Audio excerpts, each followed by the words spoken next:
It's now my privilege to introduce our keynote speaker.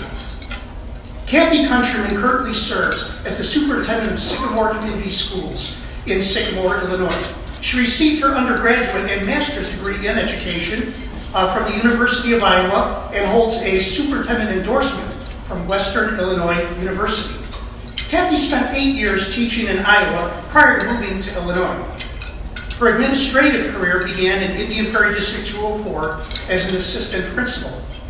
Her tenure with Sycamore Schools began in the fall of 2000 as principal of Southeast Elementary School. In 2004, Kathy was appointed assistant superintendent, and in 2012 was named superintendent of schools. Kathy currently serves on several nonprofit boards, including the Sycamore Chamber of Commerce, Three Fires Council, Boy Scouts of America, Kishwaukee YMCA, and the University of Iowa Alumni Board, as well as being an active member of the Sycamore Rotary. Kathy believes that for school districts to meet their mission of empowering leaders, they must partner with community organizations that value youth, family, and community. Kathy and her husband, Kurt, have 2 grown children and 3 grandchildren, all residing in the Sycamore area. Ladies and gentlemen, Kathy Countryman.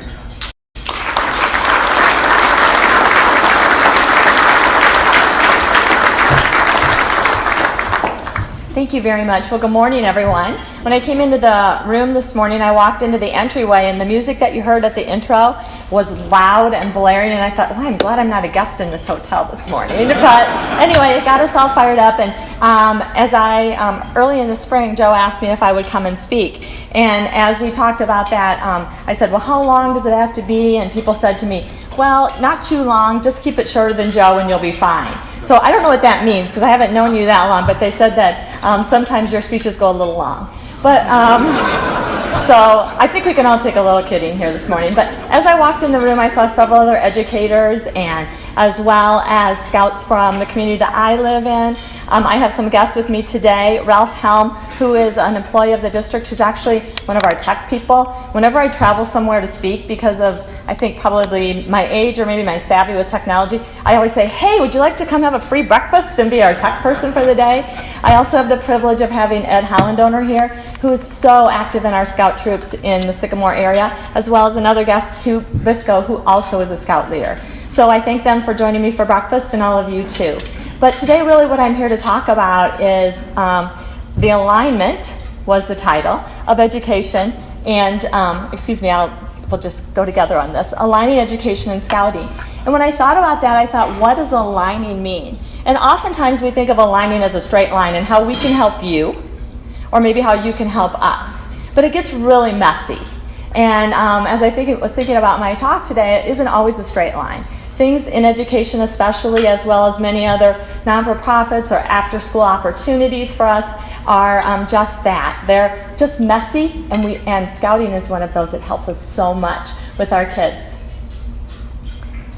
And as well as when I know Jeff talked a little bit about the other non-for-profit organizations that I'm involved in, and when someone said to me, why do you do that? And what's the importance of that? When we really talk about the mission of scouting, the mission of education, the mission of Rotary, the mission of the YMCA, the mission of all of our non-for-profits, what we're talking about is helping each other meet our missions. And each of us are cause-driven, and oftentimes what happens is you have that big mission statement that most people know, usually, and sometimes within that, though, is your cause. So if we can all work, not only in education, but as well as in our other nonprofit worlds, with helping each other achieve their missions, I think that's what it's all about. We each have a cause within our mission, and for scouting, of course, it's youth, and all of you that are here, and how we can help with that. So I think that that's really what we're talking about when we talk about aligning education. When I was looking at the Scout mission and looking at the oath and then looking at our district's core values, easy. They're all the same. They really are. And when we look at our core values, and we do teach values in our school district, and we think it's important. We think it helps kids toward their academic goals. We think it helps them toward citizenship, as well as just being that well-rounded person that has a lot of good time management. So when I was looking at meeting our mission together, I was looking at the things like trustworthy, loyal. They're all the same. So I thank you. I thank you for having the same values in scouting as we do in our academic world, and I appreciate our opportunity to work together on those. So how do we work together? That's the big question. And as I listened to, when I became a principal at Southeast Elementary, our PAC was huge. And they walked in one morning and set down a document in front of me and says, well, you need to sign here because you're going to be the director of the PAC as the school principal. And I said, well, what does that mean? Oh, just sign here, it's fine. And you know what? It was fine. It was more than fine because those kids rocked it. They were in and out and they were doing awesome work and they were doing the Pinewood Derby and they were wearing their uniforms. But even more than the kids were the leaders. And I had no issue or no problem with signing that. And I think sometimes we oftentimes say, what do you mean you're coming into our buildings? Or what do you mean you're coming into our world? Or what can we do for you? And sometimes it feels like that, but it's not. It's about providing access, not just a room, not just a space for someone to hold a meeting in, but true access. And what I mean by that is allowing people to have access to our students, to talk to them about the cool opportunities that scouting can provide. That's what access means. It doesn't mean a key to a building. And so we need to think about that. Also, the Eagle Scout projects, oh my gosh, and when I was talking to Mrs. Simic about all three of her sons are Eagle Scouts. Many of you are Eagle Scouts. Our kids do awesome Eagle Scout projects. The one that comes to mind for me from the district most recently was a young man, Mr. Leutz is his name. There's two of them. And he gathered instruments, musical instruments, had them all refurbished, and then students that wanted to participate in band or orchestra that maybe didn't have the resources were able to do that. How cool is that? Talk about access. That's exactly what we just talked about. The other thing is on Veterans Day. Last week we had school on Veterans Day and we had over 16 veterans in the district. Everywhere I went were the scouts with their uniforms on, presenting the colors as we saw today. And how cool was that for them? And then just communication, those shared opportunities. So it's not hard. It's not hard to provide access to not only our buildings but our kids. And that's what we do. Like I said, we all know it's not about a meeting. It's not about a day. It's not about an activity or an event. It's about the mission, and it's about you and us in education working together to, again, create those shared missions. So when I was thinking about what to talk about today, and I know I have 8 minutes, so I've got somebody on the clock for me.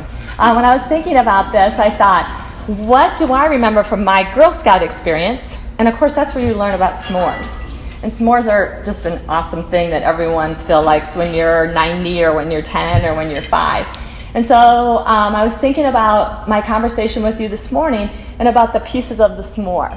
And so it's all kind of about the parts. And on your tables, and there are little tokens. Maybe you pick up a marshmallow today, maybe you pick up a graham cracker, maybe you pick up a piece of chocolate. But today when you leave, I want you to take one of those because I want you to think about what I'm going to talk about next.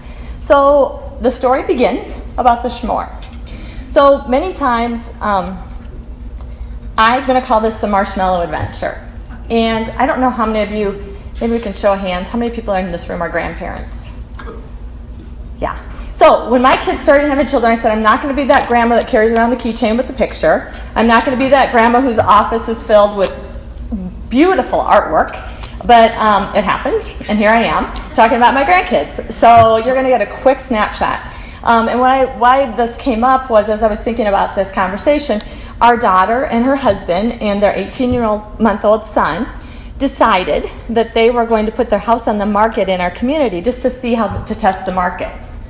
They hadn't looked anywhere. They hadn't thought about where they would move. They just thought they'd test the market. 4 days later, their house sold for full price. Guess where they live now? With us. Yeah. Now, I know, and I forgot one important piece. They have a chocolate lab. So my husband and I have been empty nesters for about 8 years. So the grandbaby, the 18-month-old, he can stay as long as he wants. Our kids, frankly, they can stay. The dog's on thin ice. But their stuff needs to go, frankly. And for those of you who your kids have come back home, you appreciate those comments. But so our 18-month-old grandson, his name is Bryce. And as I was thinking about this whole conversation and about the marshmallows, they were teaching him to roast a marshmallow in the backyard. That lasted about 15 seconds, as do activities, and some of your scouts, I'm sure, last about 15 seconds too, and that's okay. So one night, I'm going to say the setting was a big move. I already said the setting, they moved in with us. The characters were my family and a midnight snacker, and the problem was the marshmallows. And the ending I'm going to share with you. So this 18-month-old took up space in our upstairs in a bedroom. And one night I heard him, and I'm trying to stay within my boundaries, for all of you grandparents who know that. So you don't cross the boundary, and he was kind of crying, and I thought, okay, stay in your lane, stay in your lane, stay in your lane. Heard him again. So I walked downstairs into the kitchen, and there he is, blanket in tow, and a little stuffed animal in the pantry. He had navigated the stairs and had a hold of a Tupperware full of mini marshmallows. So I gave him one, of course. But everybody else freaked out. They're like, he could have gone outside. He could have done this. I said, hey, he just wanted a marshmallow. They said, well, you just gave him that, so he's going to do that again. But that's the way it goes. So anyway, so that, though, was the impetus for my story today. And I thought, you know what? This is a perfect opportunity to think about the marshmallow. And think about whether it's a mini marshmallow, a big marshmallow, or what we do in the creation of s'mores as adults. So I decided today I'd talk about that, about marshmallows. Marshmallows come in all shapes and sizes, just like all the scouts that you work with. They have all kinds of different background experiences, and they're molded by their family most often, and that's the goal. But then meeting with you and learning from you oftentimes helps them with that molding. Also, they're ready to be shaped, and guess what? Scouting does that.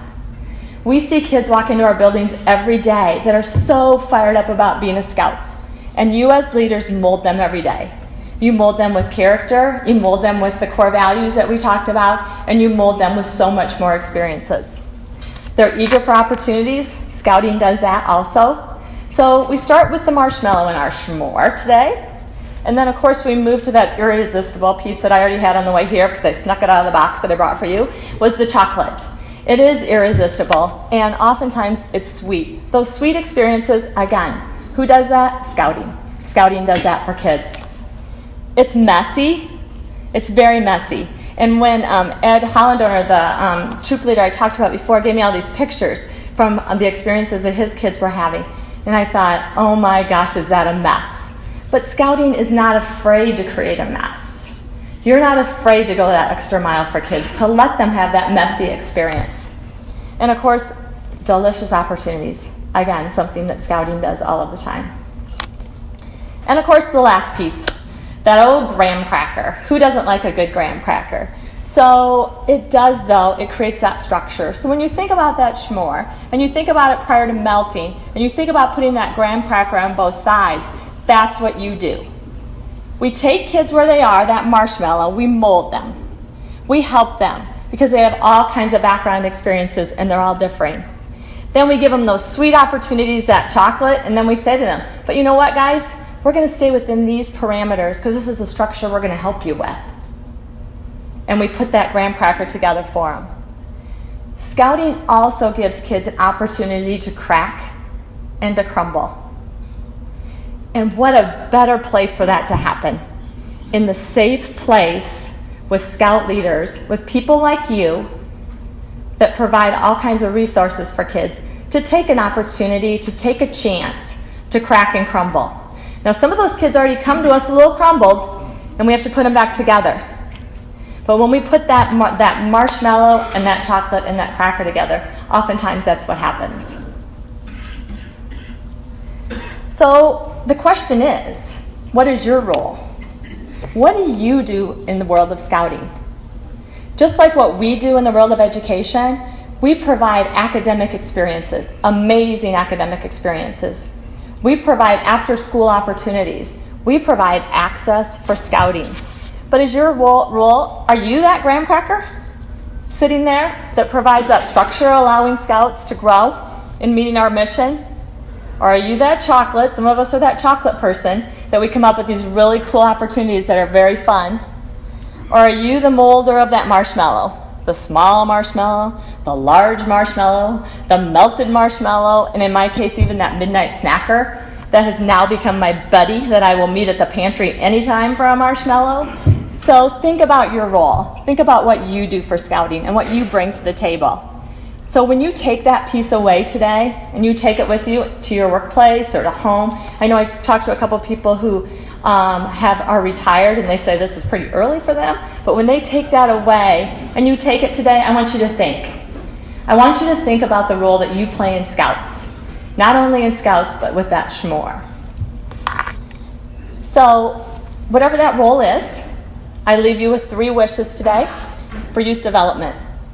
Number 1, that your marshmallow never burns. Number 2, that your chocolate is always, always, always sweet. And number 3, as a group, as a scouting organization, that their graham crackers stay strong through everything we do. I appreciate all you do. I thank you for all you do. I hope that you can identify with one of those roles today that you play in scouting. And thank you, thank you, thank you for what you do for our kids that walk through our doors every day in school. Have an awesome day. Thanks.